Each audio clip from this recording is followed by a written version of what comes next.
आपकी भाषा कैसी है इसका फैसला दो तीन तरीके से होता है।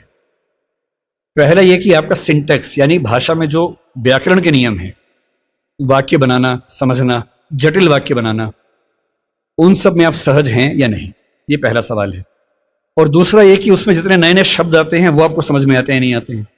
मेरे ख्याल से अगर आप अंग्रेजी माध्यम के विद्यार्थी हैं तो आपको अंग्रेजी में सिंटैक्स में दिक्कत नहीं होगी, टेंसेस समझ में आते होंगे, मुश्किल से मुश्किल वाक्य भी आपको समझ में आता है कि वाक्य कैसे बना हुआ है, लिख भी लेती होंगी आप।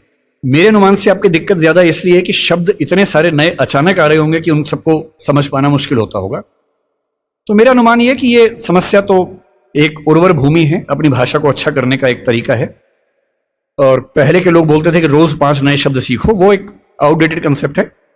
आज का कंसेप्ट ये कि जो भी शब्द आपके सामने पहली बार है उसे नोट कीजिए, उसे 2-3 तरह से वाक्यों में इस्तेमाल कीजिए और उस डायरी के शब्दों को रोज कोशिश करके एक दो शब्दों का इस्तेमाल करते रहिए। तो अंग्रेजी को अच्छा बनाने के लिए 2-3 महीने काफी हैं, कोई रॉकेट साइंस थोड़ा है, भाषा ही तो है। भले मेरी समझ है कि कोई भी भाषा, चाइनीज को लेकर मैं थोड़ा पसोपेश में रहता हूं, सामान्यतः कोई भी भाषा सीखने के लिए 3 से 6 महीने पर्याप्त होते हैं ठीक स्तर तक सीखने के लिए, चाहे वो अंग्रेजी हो चाहे वो हिंदी हो। तो अगर आपने अंग्रेजी में पढ़ाई अपनी की है, शुरू कर दी है, तो अंग्रेजी में पढ़ें और शब्द बढ़ाएं।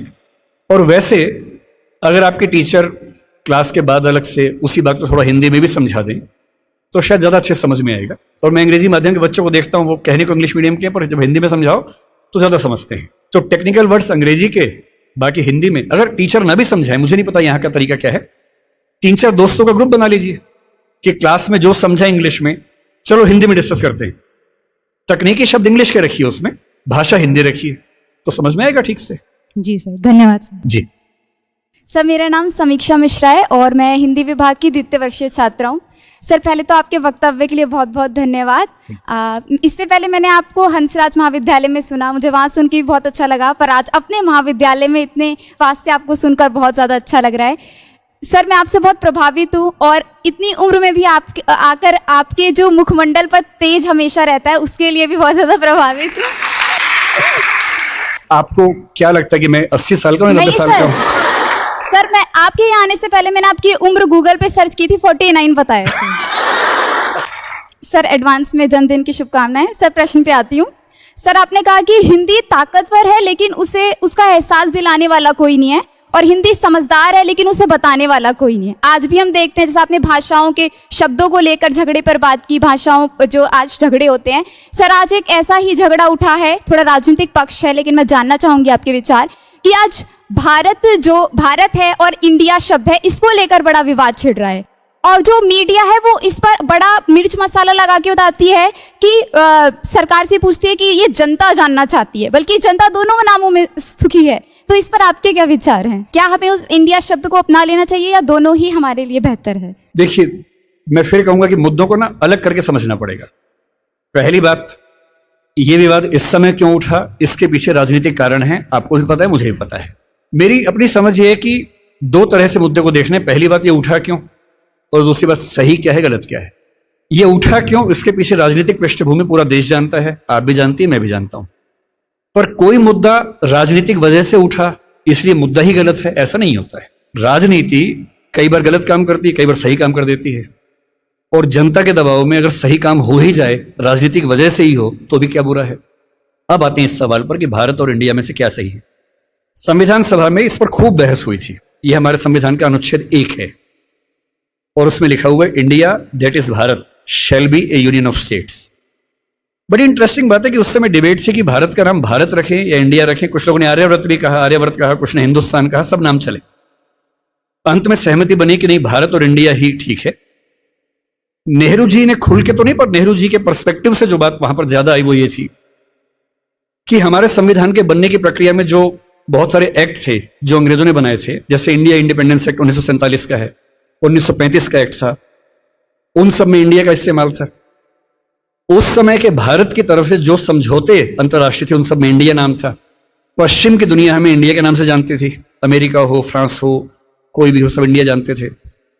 नेहरू जी का मिजाज जो था वो ये भी था कि हमें ग्लोबल पर्सपेक्टिव में चीजों को देखना है, पूरी दुनिया से संवाद करना है, क्योंकि उनकी रुचि अंतर्राष्ट्रीय मुद्दों में ज्यादा थी, बहुत ज्यादा थी। मेरे ख्याल से इन सब वजहों से तय हुआ कि हम अपना नाम इंडिया रखेंगे, पर इंडिया के बराबर महत्व भारत का भी रहेगा। तो लिखा गया India that is Bharat. India जो कि भारत है, राज्यों का एक संघ होगा। 4 दिन पहले की बात है, मैं हॉलैंड में एक टैक्सी में बैठा हुआ था। इंटरेस्टिंग बात सोच के देखिए, टैक्सी का ड्राइवर मोरक्को का रहने वाला था।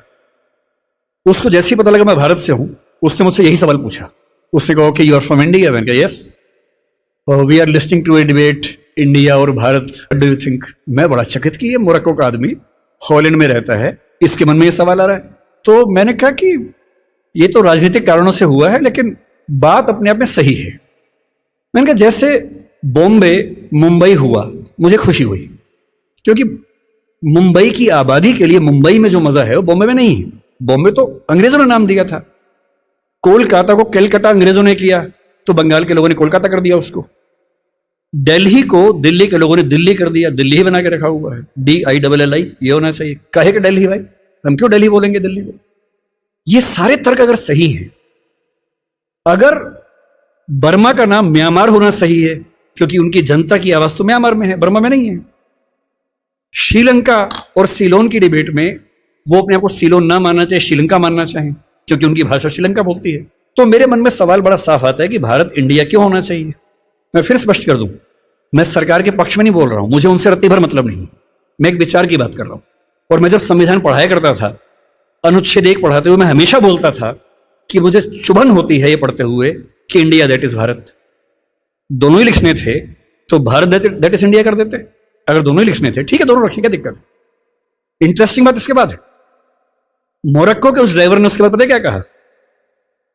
हिंदी में अगर बताऊं, बोले अच्छा अच्छा ये मामला है, अब समझ में आया। फिर बोले कि बड़ी इंटरेस्टिंग बात है, हमारा नाम मोरक्को पड़ गया फ्रेंच लोगों की वजह से। मोरक्को के लोग मोरक्को को मगरिब बोलते हैं।